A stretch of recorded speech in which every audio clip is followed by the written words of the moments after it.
Les amis, bienvenue, j'espère que vous allez tous très bien, très content de vous retrouver pour cette nouvelle vidéo. Et pour finir la semaine, je vais vous donner mon avis sur les clubs français. La saison des clubs français en Europe pour l'instant, où malheureusement hier soir on a vu l'Olympique de Marseille qui a lâché au bout du bout à Brighton, et Rennes, quelques minutes plus tôt, était battu à la maison par Villarreal. Ils étaient premiers de leur groupe d'Europa League avant cette 6ème journée.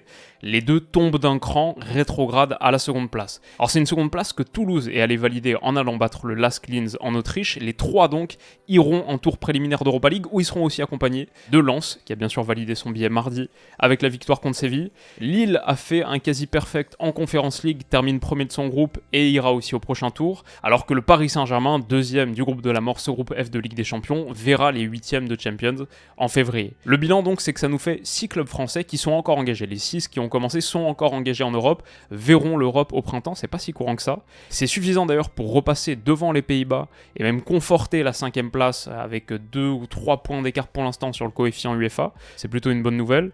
En même temps, et on le voit aussi sur cette une de l'équipe, l'Europe fait barrage. Grosso modo, la vibe est un petit peu négative. Je vous ai posé aussi la question sur Twitter, qu'est-ce que vous pensez de la saison des clubs français en Europe pour l'instant? 58,2% répondent c'est correct sans plus. Donc, pas dramatique, mais rien de très très spécial. C'est vrai aussi qu'il y a un monde où le premier tour à élimination directe, là en février, nous fait perdre 4, 5, j'espère pas les 6, mais une bonne partie des clubs français engagés, parce qu'il n'y en a pas beaucoup qui vont arriver favoris sur leur match à élimination directe. Il y a cette déception d'avoir eu, à part Lille en C4, mais aucun premier de groupe en C1 ou en C3. C'est une situation assez intéressante, un petit peu complexe. J'ai envie de passer club par club et vous donner une petite note sur 10 pour l'instant sur cette première partie de parcours et à la fin conclure avec mon avis général sur ce qu'ont fait ces clubs français et à quoi pourrait ressembler la suite. Donc voilà, on est parti, petite vidéo tranquille, j'espère que ça vous plaira et on va commencer avec Lille qui grâce à 3 pénaltys l'a emporté hier 3-0 contre Klaxvik, le club des îles Féroé. Ils sont quasiment parfaits dans ce groupe, ils ont fait 4 victoires, 2 nuls en 6 journées, 10 buts marqués, 2 encaissés, 14 points, finissent net premiers. Jusqu'où est-ce qu'ils peuvent aller dans cette Conference League? Ça va dépendre des vainqueurs de barrage, mais honnêtement il y a de belles équipes. Quand je vois Aston Villa, le Fener qui est premier du championnat turc avec je crois 13 victoires, 1 nul, une défaite seulement en 15 journées, la Fio qui est pas trop mal en Serie A 7ème, l'Eintracht qui a par exemple battu le Bayern 5-1 week-end dernier, bon l'Ajax c'est pas top, mais peut-être qu'ils peuvent se réveiller, le Betis, l'Union Saint-Gilloise qui est aussi leader du championnat belge. Honnêtement il y a de belles équipes dans cette Conference League, quelque part peut-être tant mieux, ça lui donne un petit peu plus de prestige et un beau parcours du LOSC vu la qualité des adversaires serait quand même bien reçu, ce serait pas mal d'aller un petit dernier carré, quelque chose à aller chercher. Je vais dire que pour le LOSC, finir premier de son groupe de Conference League avec ce qu'ils ont fait là, c'est un peu normal, c'est quand même un club qui était il y a 2 ans en 8ème de finale de Ligue des Champions contre Chelsea, donc c'est ce qu'on attend du LOSC, mais en même temps voilà, ils ont fait le job, finissent premier, aucune défaite, 9 sur 10, pour moi ça peut pas être beaucoup moins que ça. Deuxième, Toulouse hyper intéressant, leur victoire à l'extérieur en Autriche là, c'est pas si facile à faire, et ils en avaient besoin parce que dans le même temps, l'Union Saint-Gilloise est allé battre un Liverpool extrêmement remanié. S'il n'y avait pas eu au moins un match nul contre le LASK de Toulouse, il serait passé à la 3ème place derrière l'USG. Donc moi je vois ce parcours, Toulouse qui finit quand même à 11 points dans un groupe franchement relevé. Liverpool évidemment et l'USG cette saison c'est pas rien du tout. Toulouse est quand même allé faire 3 victoires dont une de prestige contre les Reds bien sûr, on en a fait une vidéo qui était quand même un des gros moments du foot français sur cette première partie de saison. Ils ont fini deuxième de ce groupe, je pense que c'était le maximum possible et je pense pas qu'ils étaient même favoris pour le faire avec une seule défaite en 6 journées pour leur première participation en Europe depuis 2009, ça faisait 14 ans que Toulouse n'avait pas joué un match européen de son histoire. Si on regarde un peu les adversaires que le TEF pourrait prendre au prochain tour sur ce 16ème de finale entre guillemets d'Europa League, Benfica, Braga, Feyenoord, Shakhtar, Galatasaray, Young Boys, AC Milan, dans aucun de ces matchs Toulouse partira favori. Maintenant, ils ont très bien fait le job pour l'instant. La note de cette première partie de parcours, je pense que de la même manière, vu la qualité des adversaires qu'il y avait en face, la victoire de prestige contre Liverpool et le très faible pédigré européen de ce club, 9 sur 10 pareil, je pense pas que tu puisses aller beaucoup plus bas que ça. C'est la note que je donnerais en tout cas perso. Troisième, Rennes. Soirée décevante au coup de sifflet final contre Villarreal. Ils ont montré quand même quelques grosses lacunes défensives. Le but de Parejo par exemple, je pense tu dois pas encaisser ça. Maintenant, beaucoup de caractère pour revenir 3 fois dans un match contre Villarreal qui est pas un petit morceau. Malheureusement, le troisième, il est annulé, mais bon, cette décision arbitrale, c'est une règle, je comprends la raison pour laquelle elle a été mise en place et c'était pas pour arbitrer ce genre de situation précise.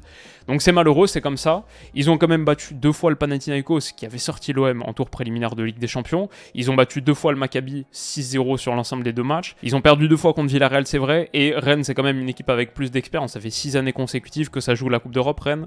Ils avaient l'opportunité de finir premier à quelques minutes de la fin de la dernière journée, donc il y a une déception par rapport à tout ça. Mais les Rennais terminent quand même meilleure attaque, meilleure défense de leur groupe. Ils n'ont pas du tout démérité. Au prochain tour, ce sera compliqué, comme on l'a dit, c'est les mêmes adversaires potentiels que Toulouse, avec Benfica, Braga, Feyenoord, Shakhtar, Gala, Young Boys, l'AC Milan, mais le parcours est loin d'être déshonorant. Je mettrais entre 7 et 8 sur 10, peut-être 7 sur 10, parce que quelque part les ambitions maintenant, par rapport à Rennes, qui joue l'Europe depuis un moment, sont peut-être un poil plus hautes, mais comme on a dit, plutôt respectable quand même. L'Olympique de Marseille, ça c'est un petit peu plus mitigé peut-être, parce que déjà on part d'un échec, c'est qu'ils auraient dû être en Ligue des Champions. Éliminés contre le Panathinaikos, franchement ils auraient dû faire le job là, je pense que contre Braga, ils auraient pu les battre aussi. Il y a cette grosse déception. Maintenant, sortir de ce groupe d'Europa League avec Brighton, l'Ajax et l'AEK, c'était un des groupes les plus compliqués. Brighton, c'est quand même très très costaud. L'Olympique de Marseille finit dans ce groupe avec une seule petite défaite sur 6 matchs. Il y avait de sacrées soirées vécues contre l'Ajax, le 3 partout à Amsterdam, le 4-3 avec le triplé d'Aubameyang il y a quelques jours. Maintenant, les points négatifs, il y a la déception du tour préliminaire contre le Pana, ça fait encore mal, et ça fait vraiment partie du parcours européen de la première partie de saison de l'OM. Peut-être hier soir contre Brighton aussi, on a vu quand même la différence de niveau, l'écart qui reste avec les équipes européennes qui sont quand même très très fortes. Je pense que Brighton, c'est 8ème de Première Ligue. Ça fait longtemps qu'ils n'ont pas joué l'Europe, mais honnêtement, Brighton, ils peuvent aller remporter l'Europa League cette saison. Ils peuvent, pour moi, ils font partie des prétendants. Donc on a vu encore la différence de niveau avec des équipes comme ça. Et on attend peut-être plus de l'OM parce que ça doit être une des locomotives du foot français. En vrai, l'Olympique de Marseille en Europe au 21e siècle, il y a eu des campagnes compliquées, mais il y a quand même 2 finales de C3 dans le lot. Bien sûr, cette étoile, elle veut dire quelque chose. C'est peut-être là qu'il y a une petite déception. Et une petite déception aussi parce que du coup, sur ce tour de barrage, encore une fois, Benfica, Braga, Feyenoord, Shakhtar, Galatasaray, Young Boys, Milan, je pense qu'il y a la moitié de ces matchs, au moins, où Marseille doit regarder son adversaire les yeux dans les yeux, et perso, je serais assez optimiste sur le match-up. Donc ça va dépendre du tirage, après c'est sûr que dans l'absolu, ça aurait été mieux de s'éviter ce tour en plus. Donc je trouve que c'est plus difficile à juger, mais comme le groupe était pas évident, franchement, à la base, tu tombes, même si c'est pas le meilleur Ajax, à la base, tu tombes sur Ajax-Brighton, je me souviens de la réaction au moment de ce tirage, on se disait que c'était pas facile. Le fait d'avoir pris qu'une seule défaite et de s'en sortir à la fin, d'être toujours en vie, je mettrais aussi un 7 sur 10, je pense que je ne descendrais pas plus bas. Et peut-être même on pourrait considérer que c'est un peu sévère, mais c'est pas l'équipe la plus facile à juger. Il reste nos 2 clubs en Ligue des Champions, le RC Lens d'abord, qui vivait sa première campagne de C1 depuis 2 décennies, c'est quand même un truc, et qui s'est offert des moments d'histoire en battant Arsenal à Bollaert, un match qui va rester gravé dans la légende du club, en prenant 4 points contre Séville, qui est quand même un sacré morceau en Europe, même si c'est pas leur meilleure saison de loin, c'est quand même un sacré cadeau, même au sein de l'effectif. Entre Rakitic, Ramos, il y avait plusieurs Ligues des Champions. Ils ont vécu de belles soirées à la maison. Maintenant, on a vu aussi que la physionomie du dernier match, par exemple, contre Séville, l'analyser en ligne sur la chaîne, ils ont été tellement dominés, écrasés. J'ai quand même la sensation qu'ils s'en sortent bien. Ça finit avec -5 de goal average, aussi parce qu'ils ont pris une grosse chiffre contre Arsenal. C'est le même total que Séville qui a 2 points.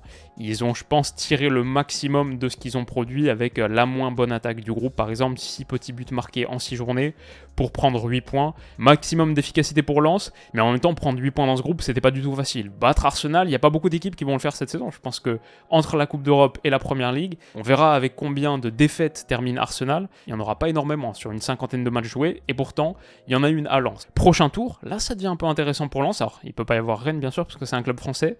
Karabag, AS Roma, Fribourg, Sparta Prague, Sporting. Bon, c'est des adversaires qui sont au moins aussi référencés que Lens en Europe, qui n'a pas vécu de campagne depuis un moment. Mais par exemple, un truc, ils vont recevoir au match retour à Bollaert. On a vu à quel point ce stade leur permettait de se transcender en Europe, à jouer un rôle important dans la qualif pour l'Europa League cette saison. Un 8 sur 10 pour les Lensois. Autant de points qu'ils ont pris dans ce groupe de Champions pour leur première participation depuis une vingtaine d'années. Je trouve ça perso assez logique. Et enfin, donc, on termine avec le PSG. Le Paris Saint-Germain, c'est sans doute le club le plus difficile à juger. Cette fin de match contre Dortmund, elle a laissé un petit goût amer. Il y avait sans doute l'opportunité de finir en tête de ce groupe, et c'est très très important cette saison.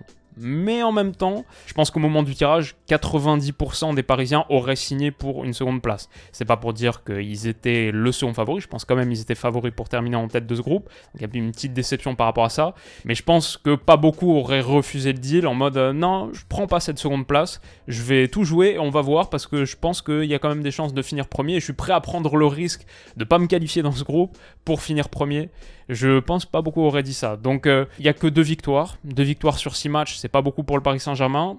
Pas beaucoup pour un PSG qui en plus je trouve aurait dû plier Newcastle et Dortmund sur la J5, la J6 avec le déluge d'occasions qu'ils ont eu. Seulement 9 petits buts marqués, c'est pas énorme.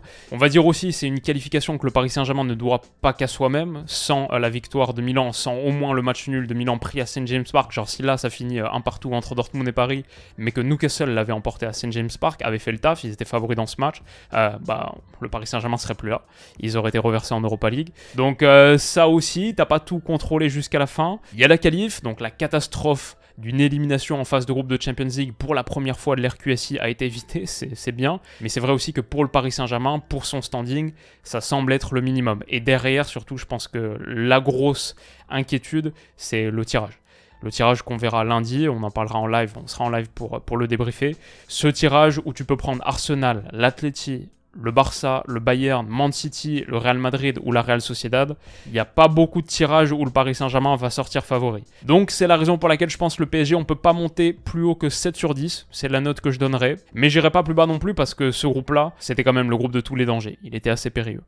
Donc voilà ce que je dirais, club par club. Si je dois faire un bilan un petit peu plus général, je dirais que le gros point négatif, c'est clair, aucun club français, à part le LOSC en conférence, mais aucun club français en C1 ou en C3, n'a fini premier de son groupe. Ça donne des tirages qui vont pas être simples du tout.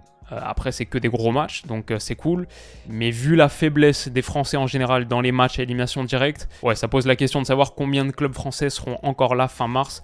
Et peut-être que la réponse à ça fait un petit peu peur. J'ai aussi un regret, c'est que mon Olympique Lyonnais, qui est pourtant le 2e club français à l'indice UEFA, c'est dingue, soit pas là, fasse pas partie de la fête. C'est un regret un petit peu personnel, mais c'est peut-être aussi un regret un petit peu plus objectif, parce que c'est la preuve sans doute que nos clubs manquent de régularité. C'est peut-être pas assez les mêmes. Bon, peut-être c'est bien, on a un championnat de France. C'est vrai qu'il y a des surprises en Ligue 1, que le tableau tout en haut se renouvelle régulièrement. Mais peut-être que c'est pas assez les mêmes qui se qualifient pour les places européennes. Toulouse, Rennes, Lens ou Marseille, nos clubs qui sont engagés sur ce tour préliminaire d'Europa League, pour l'instant cette saison, aucun de ces 4-là n'est dans le top 5. Aucun de ces 4-là n'est directement qualifié pour la Coupe d'Europe la saison prochaine. Rennes et Toulouse, a priori, ils y seront pas. Sauf si ça gagne la Coupe de France, ou bon, la saison n'est pas encore finie. Mais eux sont en mauvaise posture. Et à l'inverse, si on regarde par exemple Nice et Monaco, qui sont pour l'instant les clubs français qui accompagneront le PSG en Ligue des Champions la saison prochaine, bien sûr ça peut encore bouger, mais si on regarde pour l'instant Nice et Monaco, à l'indice UEFA, c'est seulement les 71e et 97e clubs européens. C'est les 6e et 7e clubs français au coefficient UEFA. Ça veut dire que s'ils se qualifient en Champions, a priori, ça va être chapeau 4. Et ça rend les parcours européens plus compliqués. En gros, quand c'est pas les mêmes clubs qui se qualifient, qui peuvent un petit peu consolider leur coefficient UEFA, ça rend les grands parcours plus compliqués, parce que généralement tu finis un petit peu comme cette saison, 2e de groupe, reversé, etc. Peut-être petite déception par rapport à ça.